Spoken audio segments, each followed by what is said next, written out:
So, hello and welcome to the next episode of the Self Development with Tactics podcast. And as you cannot see in the background, because I do am a little bit in a hurry, because um, tomorrow I'm going to what is it called? Like it's some kind of event, and therefore I was just thinking like, yeah, because I do really want to put out 2 episodes a day on the weekends because it's just better, because I just then get more on the weekends done than in the whole week, because I'm just really kind of getting to my limits in the week or during the week actually. Um, but that's totally okay. You have to work for some things, and this is one of the things, so it's totally fine. Paul, the art of people. So we stopped with the art of people, and I have I finished it? No, I haven't. I was thinking about like, yeah, maybe today I will be doing something different, but actually, because I am in a hurry, or I do want to start right now because I just had issues with my PC a little bit because I didn't have any storage left because all these episodes take up so much time, and it's incredible how much time they take up, how much time and space they take up actually. Um, and there is something that's kinda not making any sense because I do just uh, put all the video files on an external HDD, or hard drive, and my PC just as before says me or tells me like, yeah, you do not have any space, which doesn't make any sense. But yeah, and it turns up so fucking a lot.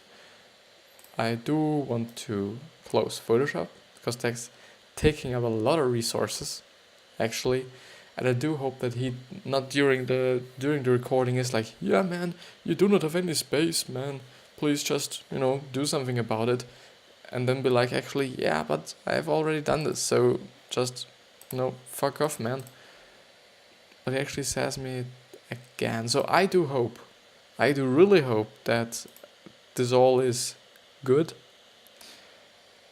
and nothing nothing will just explode or anything. I'll just start. I do want to start right now. I'm not gonna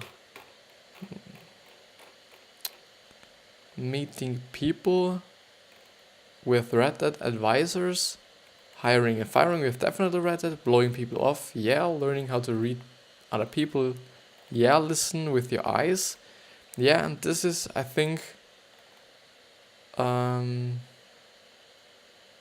the first meetings we have been gone through. This one, always be you and be vulnerable. This is the one we have stopped. So, always be you and be vulnerable. Always be you is definitely a great advice, because I think, especially in terms of connecting with people, just having something to do with people, you would just, shit,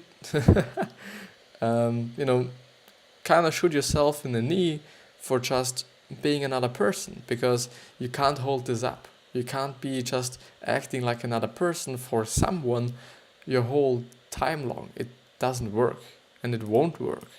And yeah, and just if this person then certainly, which would then make sense, just likes the person you just act to be, they will definitely not like you, or maybe not like you, if you are the person you are normally are. So it would just be a lot of stress for you in the now and in the future as well, and especially in the future. So just be you, and try to do the best with being you. There are so many peoples, and I think if you're just you, but you just keep attention to what the author of this article and the author of the book itself had told us in the last 2 episodes, you will definitely make a little bit better connections with people, or maybe a little bit easier with people, because and being vulnerable is actually a fucking great advice. Also in terms of presentations, as we gone through the TED Talk summary 3 episodes ago. So for me, in terms of making yourself vulnerable, it all kind of jumps some pictures of body language into my mind. What I'm thinking about is like, yeah, if you just put out your chest and put your arms or shoulders a little bit behind, and you let your arms be open as you would hug someone, you make yourself vulnerable. And this is exactly the same thing and the same approach I had in the last episode. You then just make yourself vulnerable. Why? Because you do not have your arms around yourself, so kind of crossed or something, which then would mean that you protect your organs or certain areas that are just really sensitive. Which then means if you just act like you're hugging someone all the time, everybody could potentially attack you, which makes you, of course, vulnerable in really early days. But yeah, so almost everyone now has an online presence, and Kern emphasizes the importance of being as authentically you when you are online as you are in real life. And this is always kind of a funny thing, so funny as I'm looking today. If you just see people who just act like they've made something, or they just are so successful and whatever, so often I just think like, yeah, no, man, you shouldn't be doing this, but actually I shouldn't care. I just keep attention to myself and put energy into myself, and put energy into learning people that I actually admire, which is actually modeling. And this is actually what I've learned yesterday, is what Tony Robbins was doing in his really early days and still does in terms of another way, but he still does it. So what the modeling is just, looking at somebody you admire, and or somebody you want to learn something from, which then means that they're just pretty good at what they're doing, maybe in marketing, maybe in sales, maybe in being a businessman, maybe in, I don't know, there's so a lot of things.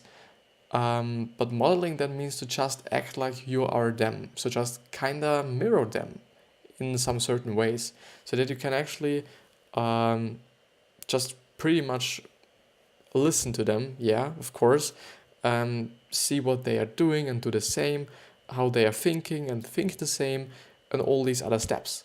So I could, if I do not forget it, I will then just put up a site where I read it today, or yeah, it was today, because I was like, yeah, it is quite interesting, and it totally makes sense, because if somebody's already just so fucking successful in an area, you would be kind of dumb to not learn something from him or her.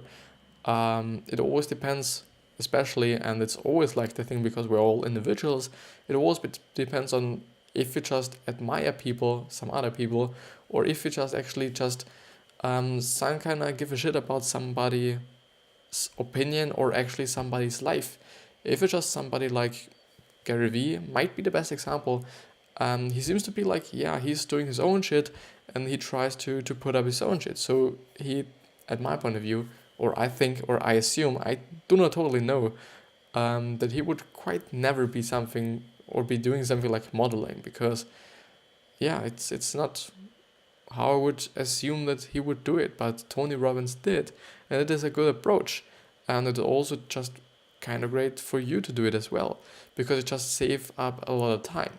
You have to think it like, yeah, so this person is in the business for 50, 60, 70, 40, 80 years, and they achieved this and that, and they've learned this and that. And if you just do what they're doing all the time, you'll learn what they have potentially learned, or you potentially learn what they have learned, and you do what they have done for a decade or 7 decades or whatever, in a pretty short amount of time. So at the end, you're just saving a lot of time, which is always a good thing, and especially in today's environment, it's pretty easy to do that, because you can actually surround yourself with these certain people most of the time. If you just really want to kind of hang around with Tom Ford, actually Tom Ford if you're into fashion and perfumery and these things, but I meant Henry Ford, it might be a little bit complicated because, yeah, unfortunately he's dead, I think. So, but yeah. Um, it's important that you don't have a different persona online, as this will create the sense that you are inauthentic. Kern also emphasizes the importance of being vulnerable, even to the point of tears. In doing this, you are opening yourself up to someone else and they will feel a deeper connection. They will be able to relate to you and your vulnerability, and this can be incredibly powerful in establishing a connection, so don't be afraid to cry. Kern identifies the golden rule, the rule we have all grown up learning about. Do unto others as you would want done to you.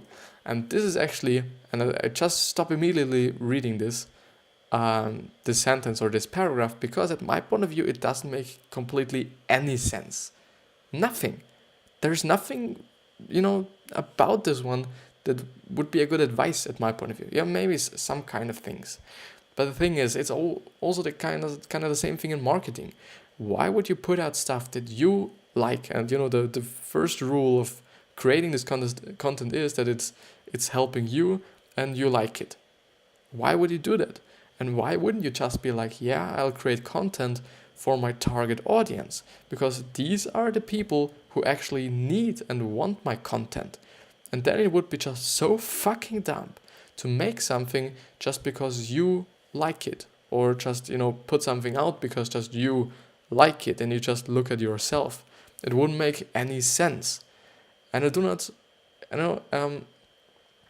up to I think 2 weeks ago, I was like, yeah, that's I haven't been thinking about this quote a lot because I just kind of forgotten it, but if I just remembered it, I would be like, yeah, there's some kind of behind it, and yeah, it's kind of true.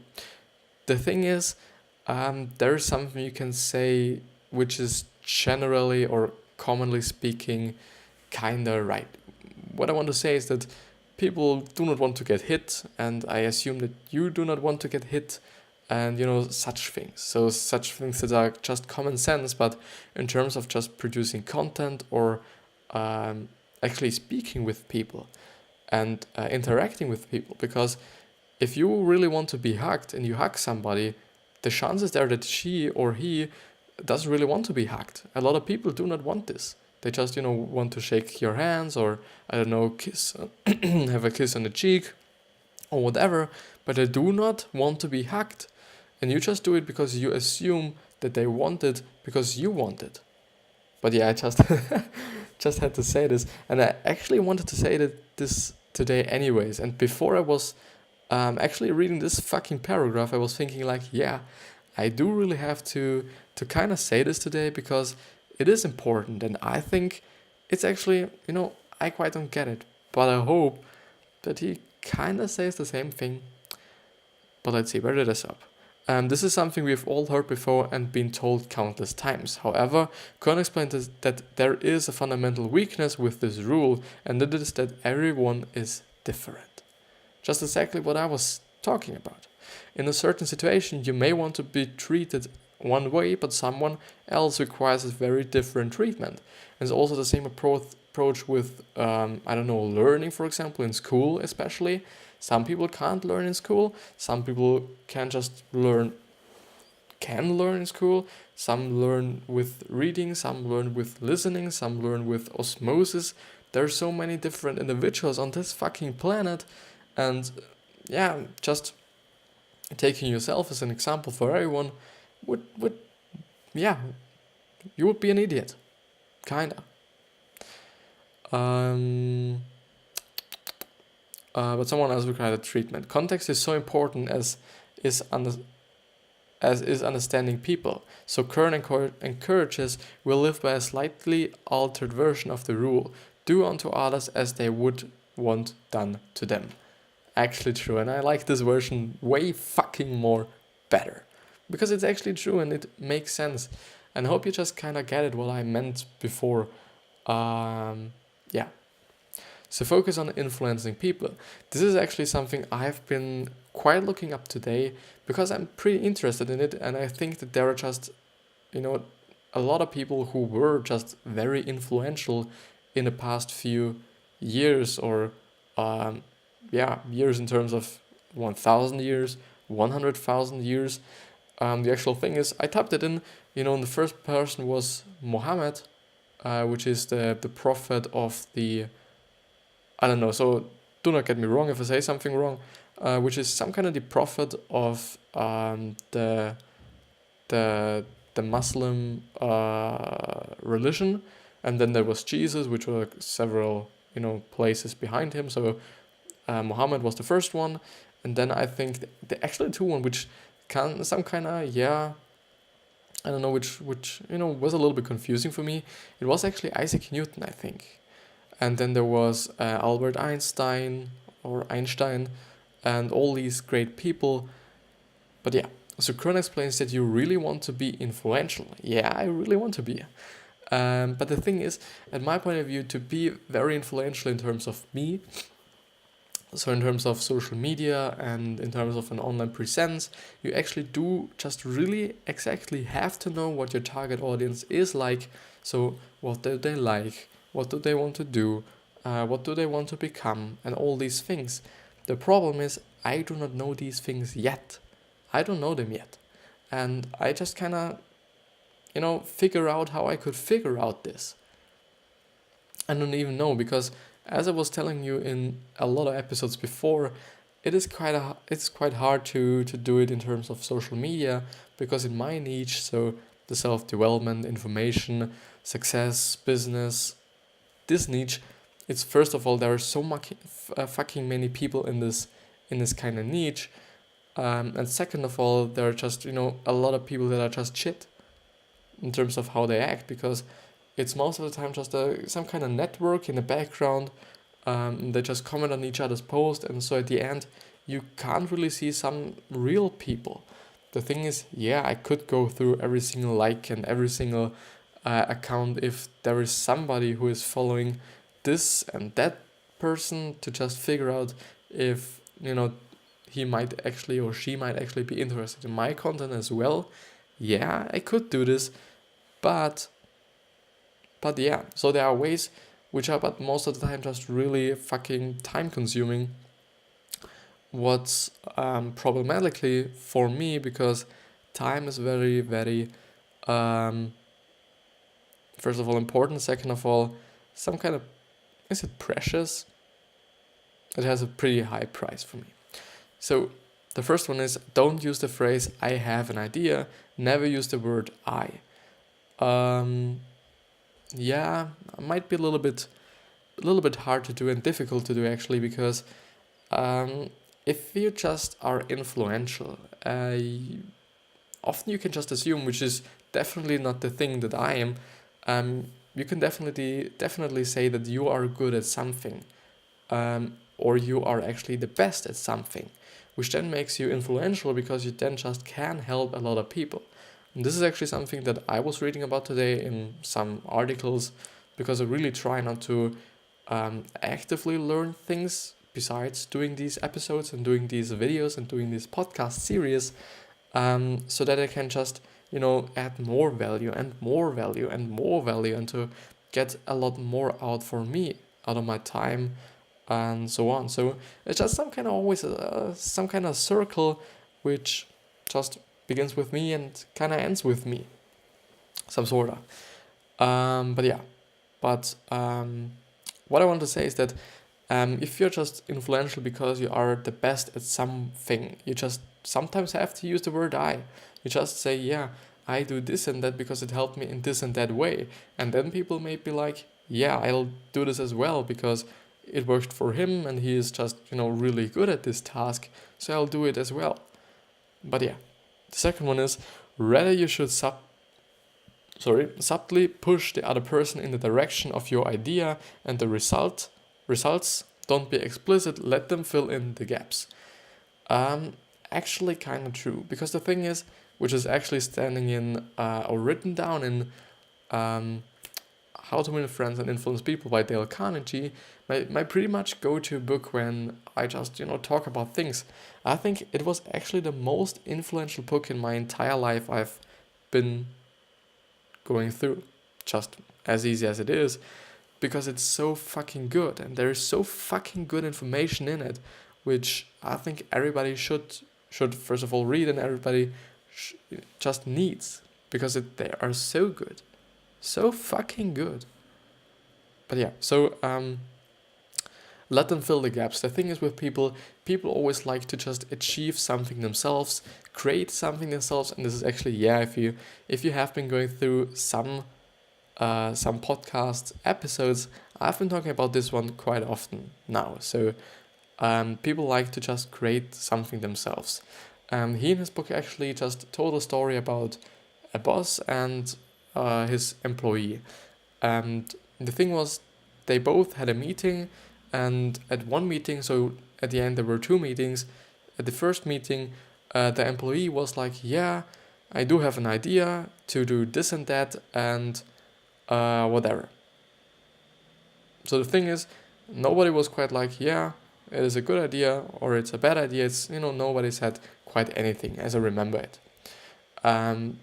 Just even if I do not remember it exactly, the result of it is just the same. So you will get the same value out of it, the same inspiration out of it.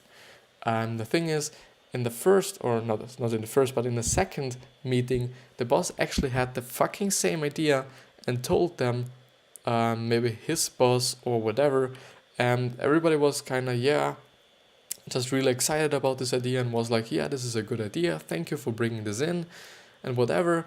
And the thing is, this employee could have said something. She or he, I think it was actually she could have said like, yeah, this was actually my idea. You've stolen it from me, or, I just had it before. I don't know. The thing is, she didn't, because, having this fucking feeling of just, having this idea yourself, or just creating something themselves, or just achieving something themselves, is what people actually like and need and want. So it's actually good to just, give them just some kind of framework, then let them fill out all the gaps, or fill in all the gaps. The third one is, you could try explaining the opposite of what you are after. Identify the issue of this option, and hopefully the other person will find your ideas as the solution. So you could try explaining the opposite of what you are after. Identify the issues of this option, and hopefully the other person will find your idea as the solution.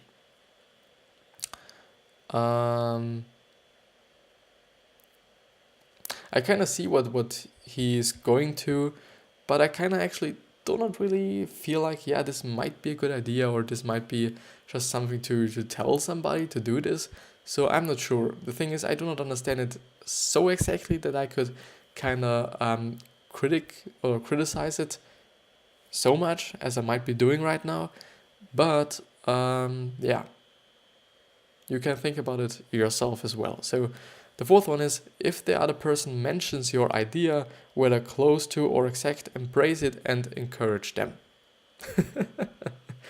So basically just the story I told you. Just do not be like, this was my idea and not yours. It was mine, and especially not in front of people, because I think this is really the fucking framework where just people really get either down or just really happy.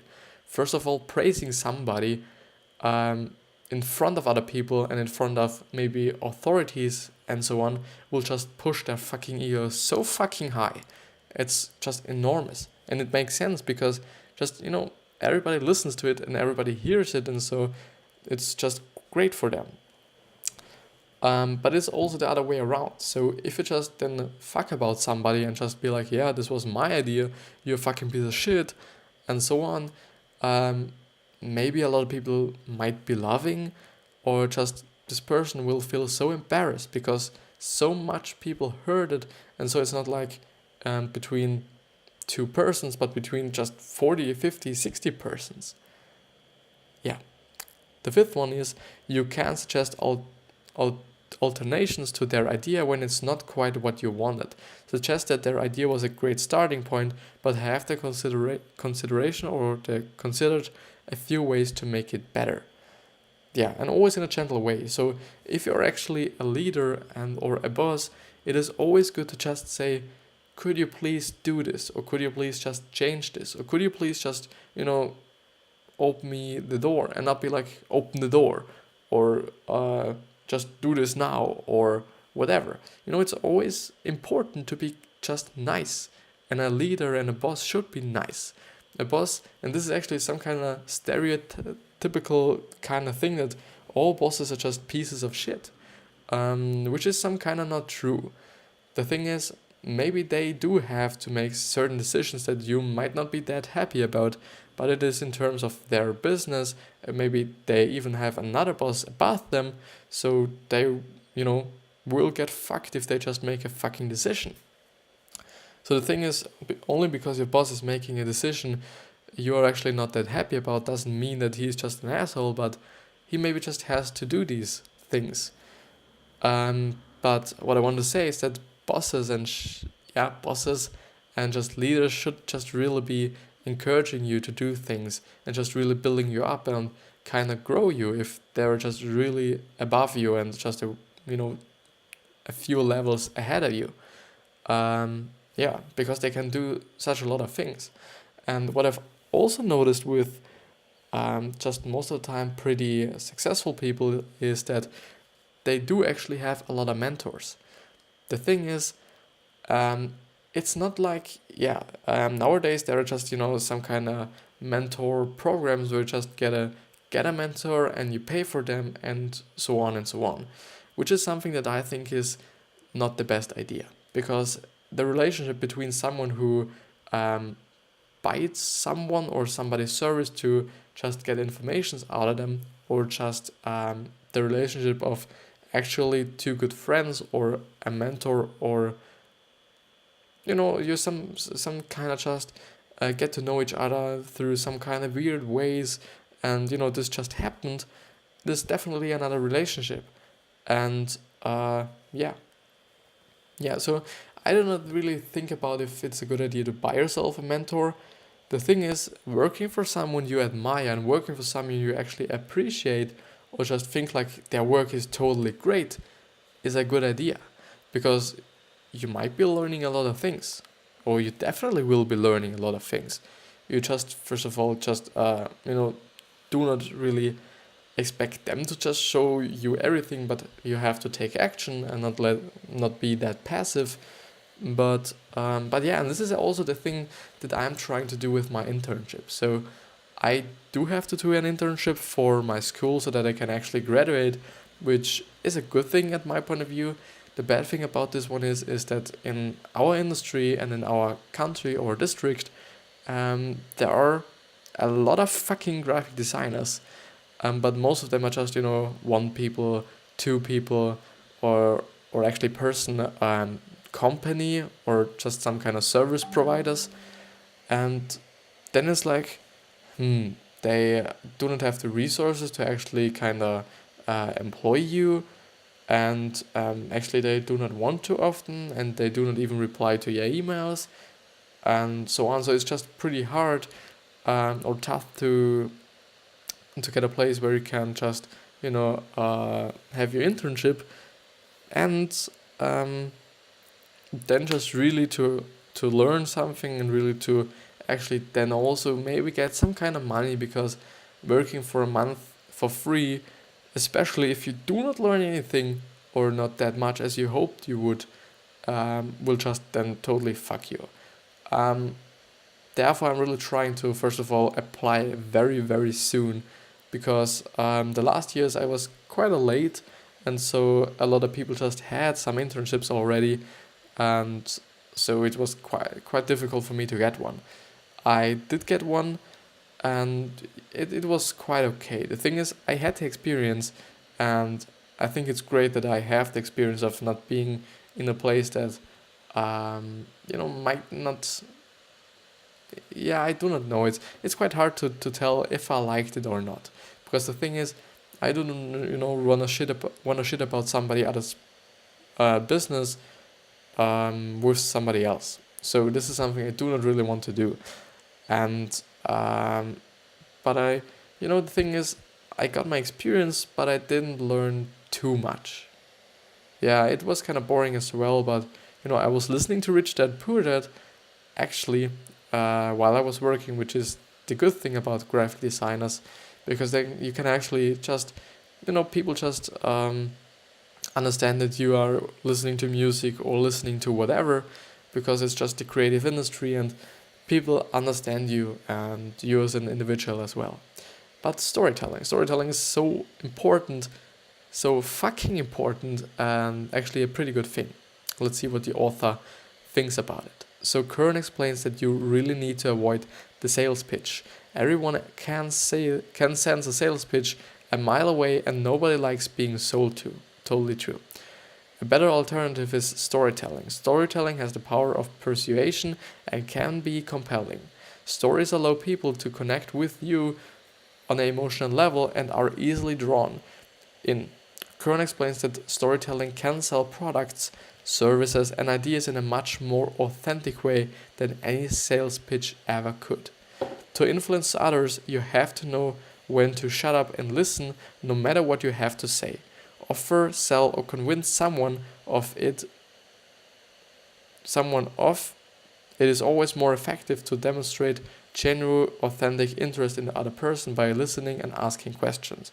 Of course, eventually you have to talk to share your idea or product and make your case, but if you have laid the groundwork for listening or by listening, that part is actually surprisingly easy.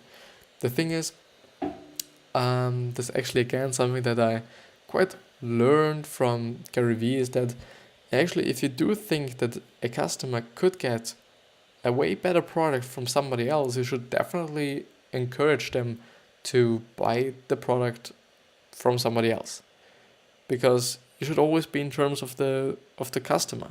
Customer is king. It sounds kind of customer is king, like something just everybody says, but it's kind of true. And if you just really look forward to helping your customers, money then will just be a byproduct of it, because it's just really helping your customers so well that they actually just want to pay you anything, quite. So yeah. So Kern also explains that you don't ever get what you want unless you ask for it. He believes that people get too scared about hearing the word no, that they don't actually ask for what they want. And in not asking, you're guaranteeing yourself a no. So do not be scared and ask. The thing is, if you buy yourself bread and it's some kind of bakery thing, and you just bought something, they will immediately ask yourself, do you want this and that as well, or do you just need anything as well? If you know the situation, I don't know. The thing is, you should always just be asking for more until they actually say no, yeah, because you might just miss an opportunity for you. So yeah, I think, because I will do another episode right now, which would be working quite fine. Yeah, definitely. So I will do now afterwards another episode for tomorrow, so that I do have 2 episodes tomorrow, because I then will just record the other one tomorrow, so that I can just save quite a lot of time through this, and to have a lot of options tomorrow in terms of time management and how I do things, and if I do this and or that and both things and whatever. So I really thank you for being with me, and I hope you just get something out of it, some kind of value, and you enjoyed it as well, which is a great part of all these things and all these podcasts, is just enjoying them. Yeah, because if you do not enjoy something, learning something is actually not that easy and not that enjoyable, I think. So I wish you a wonderful day, and I wish you so much happiness, and I see you the next time. I love you.